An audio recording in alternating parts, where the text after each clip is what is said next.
All right. Welcome into the Cards Hub postgame show here on Sports Hub STL. Chris Pelikan, Joe Roderick with you in studio today. I like this. Yeah, first time in This is- studio. this What is do a good you thing. think of the digs here at the Hub? The digs are beautiful. I mean, this is some very high caliber masonry behind us here. I like this. Yeah. A little bit of everything to go. And this is a fun day, man. 7-0 Cardinals win. Zach Wheeler is the guy who comes in here. You got to be thinking this is gonna be a tough one, right?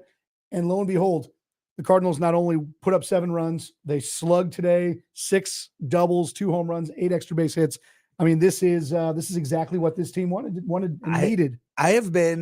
This goes back to the Twins series and what they did against the Twins in those games, and even the series after that, even the series loss they had after that, and kind Angels, of you just saw some of the approaches that they were taking to the plate. You saw the new offense that they had under Brant Brown, and you're thinking, okay, he's installing something in these guys. He's giving them, he's seen something in some of these top tier pitchers that they're facing. And you saw that how prepared they were for that Twin series. And then you go even to last week, you beat Paul Skeens again, and you score 5 runs off of Paul Skeens in a game. And then Aaron Nola the other on Friday night, and then tonight you're getting wins. You're picking up these wins over these top tier pitchers, and it's against guys that other teams aren't figuring out. But the Cardinals have these approaches going to the plate, and you saw that today where they saw something out of Zach Wheeler that they knew they could go out and attack. Absolutely. The Cards Hub postgame show is brought to you by Hot Shots, St. Louis's home for all the games, all the time since 1990. Find yours at hotshotsnet.com and by DraftKings. The crown is yours. And folks, usually we like to use these sessions sometimes as venting after a bad game. I mean, let's pay it both ways here, guys. The first comment already venting. There it is. Yeah. I mean, hey, again, but I had somebody that doesn't really follow baseball earlier this week. They're like, "Is our Cardinals good this year?" And I was like, "Okay." Here's the thing. I think we are now. We're 2 weeks into we have got, like I said to you earlier, we are 3 times through the rotation. Yep. We have seen 15 games, 15 starts from these pitchers. I think if you look at it, if you go back to where we were in February talking about this team, I think you look at this team and you say, this is a team I could see making a wild card run. This is a team that should be over 500. I think some of the losses have been very annoying to where the record right now, I think we easily could look at it and say, this should be a better win. They should have more wins. This should be a better team than what they are. And in some of these losses have been, they've been very annoying, very frustrating. Yeah, absolutely. I mean, you've got Helsley blown save, a couple extra inning losses, those sort of things. So Cardinals they are now 7-8 on the season. So, pretty much a 500 team a couple weeks into the season. And so, and easily a 12-win team. Easily. I mean, the extra innings and the blown save by Helsley. This is easily a 12. This team could be 12-3. Really, right now, there's been so many good moments, but also, and I think anyone who we talked about February, and I think it's we're not going too far out on a limb to say, the question about this team was always going to be consistency. Mm-hmm. You go young, right, and the issue with younger players more often than not is going to be consistency, and so. I will say that I think if we're looking at 15 games, there's only been a couple that they have never been in, right? So you say 12 wins, maybe. The question becomes, can this young team find that next gear of consistency to where those 4 wins or losses, those 4 losses that could have been wins actually become wins? And I think that's the fine line between a playoff team and a non-playoff team, a rebuilding team and one that is kind of made that next step. Yeah. So, are they going to figure it out at a certain point and then, take off from there? I would think so right now. I think you're seeing them get beat up a little bit with some of these injuries. You've now had 3 starters end up on the IL already 15 games into the season, which they came out of spring, one of the healthier teams in all of Major League Baseball. They really did. I mean, you look around at some of the other teams. Injuries, huh? They really were. And you look at who has stepped up since then in some of those cases. did they really miss Nolan Gorman that much? You can say no, but I can also say, if you'd watched our show yesterday, Ethan and I talked for a long time about they got 9 hits yesterday. 8 of them were singles. The question, when we talk about Jordan Walker all the time, right? Like, why'd they send him down when he was hitting well to work on that launch angle? So slug is going to have to be a part of what wins games for this team. So, you talk about Nolan Gorman, and again, trust me, I saw all last year, know exactly what he did and what he didn't do. But the one thing Nolan Gorman can do is hit the ball hard. So was he missed? I mean, and that's the thing. He lost his starting spot. Yep. He was that 10th guy in, and I think he would have gotten a lot of at bats. You saw Thomas Sajaci. I think he would have ended up with more at bats than what we saw Sajaci get during those 10 games. But I don't think there was anything where you're like, man, if right now with Ivan Herrera, I think right now you look at Ivan Herrera and you go, wow, we're really missing his bat in the lineup. 100%. That's we're not saying that about Nolan Gorman. I think that's what the point I'm trying to make with that is we miss Ivan Herrera hitting second or fifth or wherever he was going to be. Right now, I don't think we said that at any point where, wow, this lineup would be a lot better if you had Nolan Gorman in there, because Sajaci also did come in and hit really well. Very well. Yep. The Cards Hub Postgame Show is brought to you by Hot Shots. St. Louis is home for all the games all the time since 1990. Find yours at hotshotsnet.com, and by DraftKings. The crown is yours. Joe Roderick, Chris Pelikan with you for as long as you want to be with us. Get into that YouTube chat. Let us know what you thought about today. Let us know what you feel about the first 15 games of the season. The Cardinals are 7-8. We talked about this. Very well could have been something along the lines of 12-3 or 11-4. So we'd love to hear what you think about that. And while you're in there, hit that like and subscribe button. You'll be doing us a solid on that one for sure. So talking about the approach, you mentioned Brant Brown. And I mean, we've talked about this a little bit offline, but I 1000% love the quote that he gave early in the season where he talked about home runs, right? Yeah. Home runs are thrown, they're not hit, right? Mistake pitching. Let's work counts. Early on in this game today, Zach Wheeler's threw 2 innings in 14 pitches. And I'm going, where are we working these counts? But it came around, right? And again, the approach seemed to work. And I love the fact that we saw the slug to go along with the solid at bats against, arguably one of the best pitchers in baseball. Yeah. Home runs on the game. The Wilson Contreras home run. Right. And he goes 2 for 4 yesterday. Brendan and I were on the pregame show on 365 earlier today. It's okay. 2 hits. Is this, are we finally seeing something? Yeah. And that home run he hit, watching him round the bases for that, that was Pedro Serrano just kind of walking. At least that's what it seemed like. You're waiting for him to kiss his bat? Yeah, and that's what it seemed like. And I had tweeted out, I was like, I need a tracker on that. I need to see how long that took to go around for him to go around the bases. And Ethan Hannaford texts me or tweets back and says 24.6 seconds. So I text him at the time and I was like, where do you see that? Like, how do you show me the stats for that? It said StatCast has year by year list. He said 24.6 ranks 55th longest this year.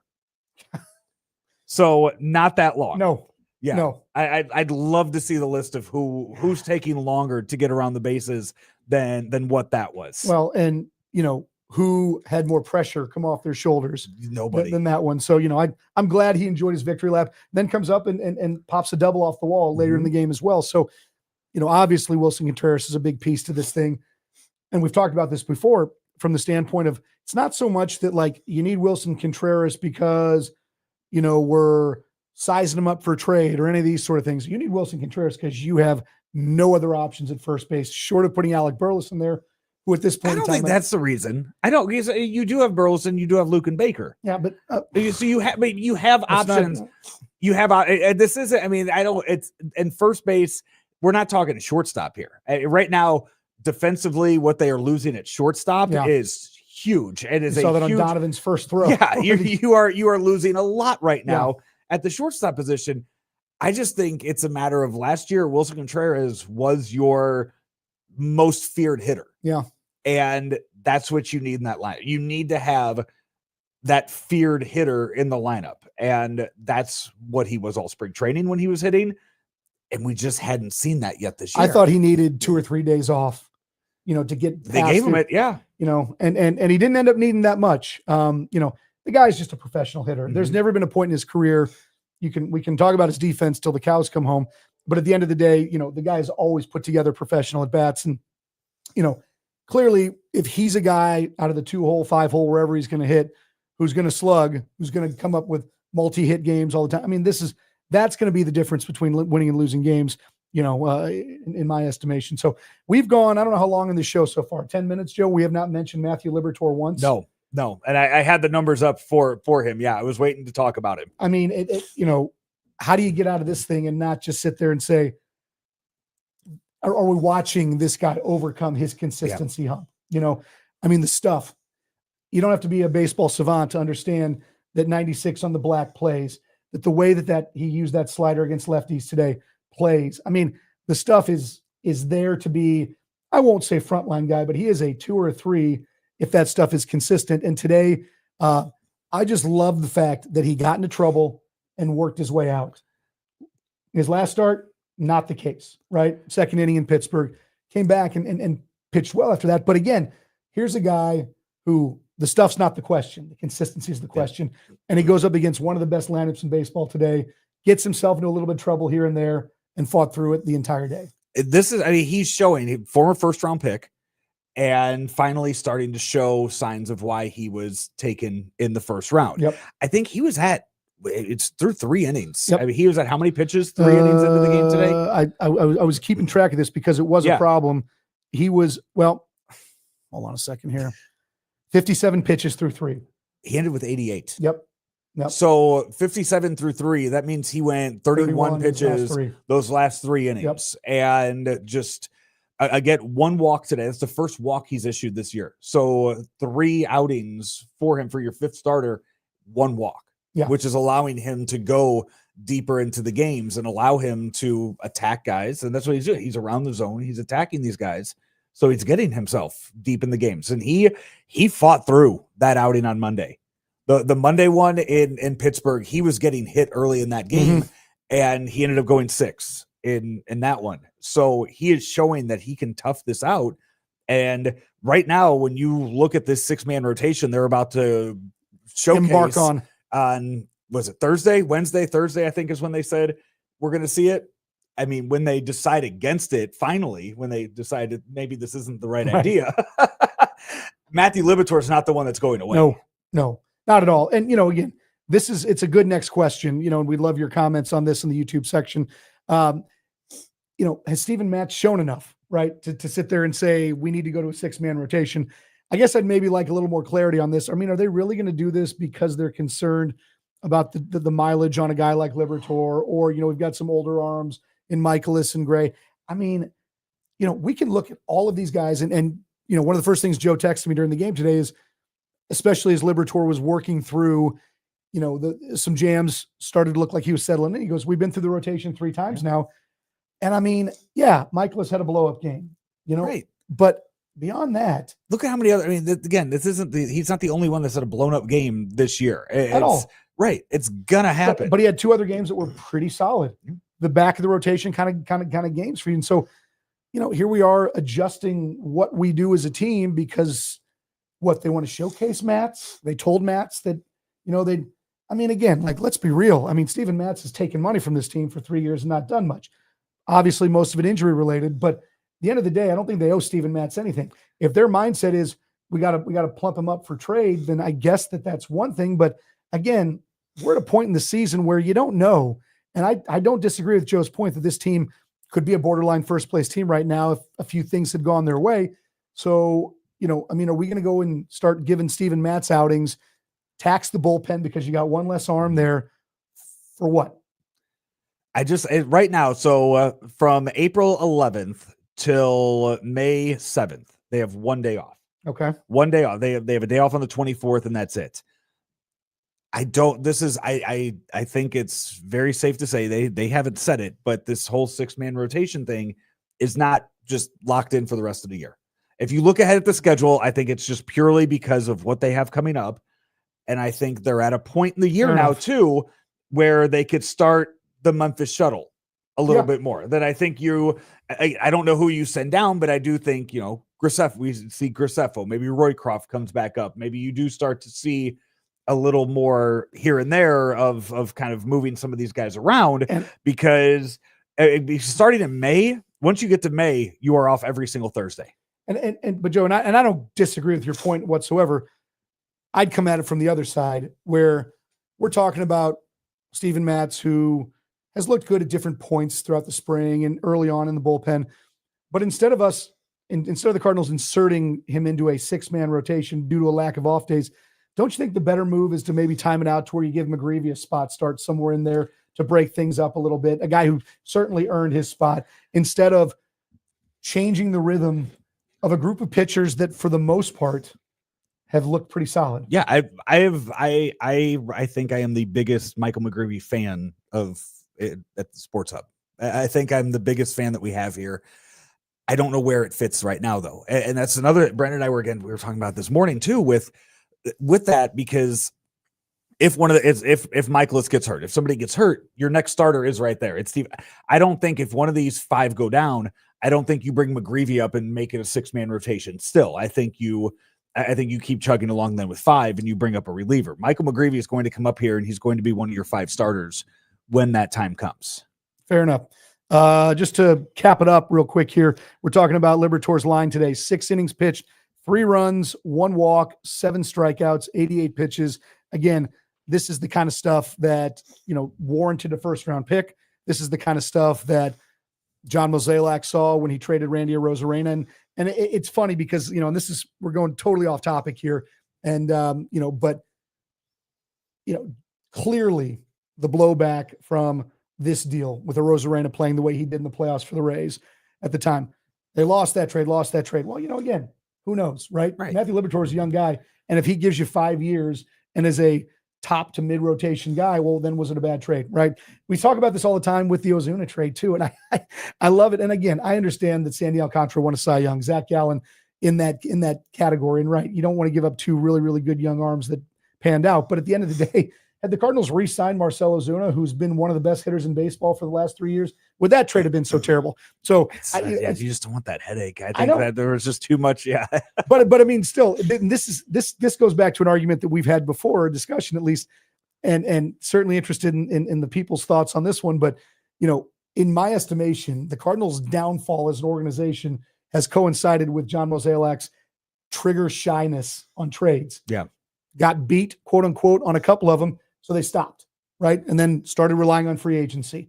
And I'm just saying, short of you signing the Bryce Harpers of the world and the guys who are the top tier guys who this team has never swam in those waters, you just don't get value out of the Dexter Fowlers of the world and the Mike Leakes of the world, the mid-tier guys who get overpaid for mediocre performance. So again, I look at this and it's kind of like small amounts of indication. And again, to my point, I wish this team never would have stopped paying for guys a few years before they get paid, because those are the guys who are the ones who win. Hey, breaking news from the NL Central. Uh-oh. Chicago Cubs pitcher Justin Steele out for the year. Ooh. Craig Counsell just shared the news with reporters at Dodger Stadium ahead of the Sunday night game tonight. He is going to be having, it says here, season-ending surgery on his left elbow. I knew that. I mean, it was forearm tightness, I think, initially, which is always a fun, two fun words for pitchers. And I knew they did second opinion. So seems like this might have been coming. And you look at the way the Cubs have played early in the season, and it seems like out of the ball. They are kind of the prohibitive favorites. I mean, at this point in time, and Justin Steele, a huge part of what they do. Boy, that's big news. Again, for a team that probably has some pretty ridiculous, some pretty serious postseason aspirations. So, tip of our cap to we're very sorry, Cubs fans. Yeah, that's a big they loss. Got Colin Ray, I think, sliding into that rotation. They'll be aces. Yeah. I mean, you already lost Cardinal killer Kyle Hendricks. Yep. He's in Anaheim, where we don't have to face him at all the rest of the year anymore. So you don't have to worry about that popping up. That's a big loss for them. For a team, like I said, a team with those aspirations, that's a front of the rotation kind of guy. So I don't know what they have in their. I don't know what they have in their system. I don't know what they have down in AAA for. They've got one of the better pitching prospects in the game who has not been, a guy named Cade Horton, who people thought last year was going to be a guy, and just never kind of jumped that hump. He's been really good early in the season. I would be surprised if they don't go to him. But it's funny. We talk about this all the time with the young guys, and and McGreevy being one of them as well, especially if you're a team that might have some issues or some thoughts about playing in the postseason. Most of these guys have never thrown more than maybe 100 innings in their career, right? Like, that's what's good about the minors. Obviously, you get a chance to work on things. Wins and losses, not a big deal. But you can control their innings down there. Mm-hmm. So if you look at a guy like a Cade Horton or even a Michael McGreevy, and let's just say the Cardinals blast through the rest of April, blast through May, and all of a sudden look like this is a team that's destined for the postseason. I mean, McGreevy still might be one of your best guys come postseason time, but if he's thrown, 130 innings or 140 innings at that time, and he's never thrown more than 100 or 110, that plays and that wears guys out. So again, I haven't looked at the numbers for a lot of his starts down in Memphis, but I'm going to guess they're not making him go out there and throw complete games. No. Yeah, they are on very strict rules, pitch counts down there with him. Hey, wanted to let you know baseball season officially underway. Time to step up to the plate with DraftKings Pick 6. DraftKings Pick 6, your fastball right down the middle, and the easiest way to play for cash and take a shot and win big. You can just select 2 or more players and choose if they'll have more or less of a stat. Cash in on your baseball knowledge. New players get $50 in Pick 6 credits instantly on just a $5 entry. All you have to do, download the DraftKings Pick 6 app. Use code STL Sports. That's code STL Sports for new customers to play $5. Get $50 in Pick 6 credits. Better payouts, bigger wins, only with Pick 6 from DraftKings. The crown is yours. Gambling problem? Call 1-800-GAMBLER. Help is available for problem gambling. Call 888-789-7777 or visit ccpg.org in Connecticut. Must be 18 and over. Age and eligibility restrictions vary by jurisdiction. Pick 6 not available everywhere, including New York and Ontario. Void where prohibited. 1 per new customer. Bonus awarded as non-withdrawable Pick 6 credits that expire in 14 days. Limited time offer. See terms at pick6.draftkings.com/promos. Chris in the chat, people upset that I used outslug for a 7-0 victory. That I should save that for 8 or more runs. That 7 is that's the cutoff. That's it. So 8. How many extra base hits they have today? They had 8. 8 extra base hits. I think that's slugging. It is slugging by definition, right? When you had 1 yesterday, it's a big win. I mean, again, I think we all agree that we like the approach. I think we all agree that we see some element of hope in every person in that starting 9 at this point in time, hitting wise. The difference between this being a good season and a not great season is whether they're going to be able to slug. And that's a question on a lot of them, right? So you lose Paul Goldschmidt, who was your leader in that a year ago. Nolan Arenado, clearly a player that seems to be on a trajectory that's not favorable. He has a double today. He's going to be a huge part of what this team does. But I think that, from what we've seen 3 times through the rotation, the pitching appears to be more solid than not. The bullpen, with a few minor exceptions, Ryan Fernandez being one of them, has been more solid than not. The approach at the plate, I mean, again, they went their first 10 games with 10 hits or more in all those games. So you're sitting there asking yourself, how is this team close to 500? And it's because of the slug, right? And so if Jordan Walker can do what he did today on a repeated basis, where he's knocking the ball out of the park, where this team is, ending up with 6 doubles and 2 home runs. I mean, this is the recipe to win games. This is how, the Phillies are a team that's 100 win team year in and year out. The Braves year in and year out, they slug. So again, I like slugged. Slugged is a good use, a good word today. So as much as I love our fans and our folks in the chat room, I'm going to disagree with you guys that Joe was off on this one. The Jordan Walker thing, because somebody, I don't think we put it on the screen earlier, but somebody had mentioned Jordan Walker in his hitting. And I think you look at it, I think he had 2 of the top 6, and I don't know what the home run statcast was on the home run today. 2 of the top 6 exit velos for that. It's just, I'll take that. I mean, I'll take that in singles. I don't need the home run. That was the second home run of the year. I don't think we need that. Just find the gaps with 114 mile an hour hits. It'll come. I mean, this is, again, we can argue all day long about what this team has done with Jordan Walker. And I know there are people who think he's been ruined completely by this organization. But what you are seeing is the reason that this team, when he came up, Jordan Walker's clearly a good bat to ball guy. He's got insanely quick hands. He's a giant, strong man. That's why the exit velos happen. But again, I mean, he's been more of a singles hitter than anything in his career.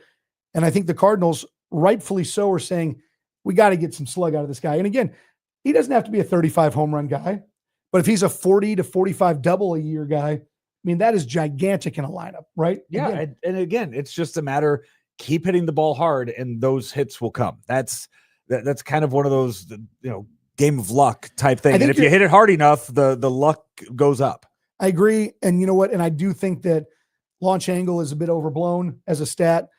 Having said that, the good contact with a little bit of launch angle, and then we have doubles instead of singles. Mm-hmm. And again, I mean, look, I think that what they're doing with him is right. Let's see what happens with him through an entire season. Don't mess with what works. Again, when people struggle to make contact as much as they do in this day and age in baseball, Jordan Walker's a guy who puts the bat on the ball. He's not going to be a major strikeout guy, which is nice. The problem is when everything's on the ground. We see what we saw yesterday, 5 double plays. Again, the team has got to figure out a way to get the ball in the air. They've got to figure out a way to get the ball, continue to hit it hard. Fantastic. I agree. But I mean, Jordan Walker's a guy who he's the real test case for this season. I mean, the one that has the biggest. It was supposed to be him and Gorman was the one where it was going to be those two where we're just going to let them do whatever and see what happens and make our assessments from there. And Gorman got hurt and we haven't seen true potential from him yet, but as of right now, Jordan Walker's 2025 is off to a great start. It's a good start. I'm going to stop short of great because I do think that, again, I think Jordan Walker is going to be a 270 hitter his entire life, at least. The question becomes, what's that OBP look like, right? I mean, or OPS. I mean, like, what are we going to see? He doesn't walk as much as I'd like him to at this point in time. So again, I mean, is he going to be a 370 on base guy? Is he going to be a 320 on base guy? Is he going to be a guy who slugs high 300s? Or is he going to be a guy who slugs high 400s? I mean, this is the difference between an all-star and I'm not going to say replacement level player because I don't think Jordan Walker will ever be that. But I do think, I mean, are we talking about, the next Juan Encarnacion, who's a solid player? Are we talking about, potentially the next, geez, I mean, his skill set, I'm not going to say Juan Soto, but I mean, when it's right for Jordan Walker, he's a guy who can sniff 300. For as hard as he hits a ball and his size, you would like to see something like that turn into like a Giancarlo Stanton. Agreed. That's what I mean. When you look at the pure size of him and you see, comps, let's hope not physically injured, comps, right. and you see how hard he's hitting a baseball. Because when I look at that exit velo, on a normal year, I expect to see hit Giancarlo Stanton's face just all over it. Yeah. And no, I mean, you look at it. I mean, I think Vlad's on there. You have Ellie De La Cruz is on there. And as far as position goes and size and what they can do, that's kind of the comp that I would like. And Giancarlo Stanton just hits the ball so damn hard. But I also think, but if you look like, I don't think Jordan Walker's ever going to be a big strikeout guy. He's good bat to ball, which Stanton has always been a big strikeout guy. Just, physically sized, very similar. I mean, I would look at him and say, and I'm just racing for comps in my mind. And I keep thinking, if Jordan Walker becomes who everybody wants him to, I see him more as a Lance Berkman non-switch hitter type, right? Like just a guy who is bat to ball all the time, who sniffs 300, who's got 30 home runs in the bat, but just a guy who puts together quality at bats all the time. And I think that, like, from a stat line, we see that it's there. That's going to be Jordan Walker's, his push this year. Like that. I mean, what is he, right? I mean, is he really, really good? Is he just kind of good? Is he somebody who, we won't, remember in 15 years type thing? Looking at some of the other ones, the max velo right now, Jordan Walker's max velo, he is third right now in all of baseball. Ryan Mountcastle, 116.7 miles per hour. Kyle Schwarber, 116.7 miles an hour. Walker, 116.5. Yeah. That's so it's there. It's there. It's there. Let's get a little air underneath that thing, and I think we'll be aces. Yeah. Big Christmas on is number 4 on the John Kenzie Noel from the Guardians. James Wood, Corbin Carroll, Ketel Marte, Aaron Judge, and O'Neal Cruz. So I said Ellie De La Cruz. He's not. Well, Ellie De La Cruz should, he hits that out of the ball too. I know O'Neal Cruz is a hammer too. So yeah, but again, I mean, you look at that list and that where he stands with those guys, and that again, you hit the ball that hard, it'll find holes. I would agree. I did not look I have not had a chance to see how hard that his home run was today. for that. But I didn't that see got it out either, there yeah. in a hurry too. It did. Yeah. This is the Cards Hub Postgame Show. It's brought to you by Hot Shots, St. Louis's home for all the games all the time since 1990. Find yours at hotshotsnet.com and by DraftKings. The crown is yours. Thanks for joining us here on YouTube. Jump into that comment section. Let us know what you thought of the game today. Also, while you're down there, hit that like and subscribe button. Be doing us a real big solid. So, Joe, they move on to Houston at this point in time now, and we get Framber Valdez tomorrow against Sonny Gray.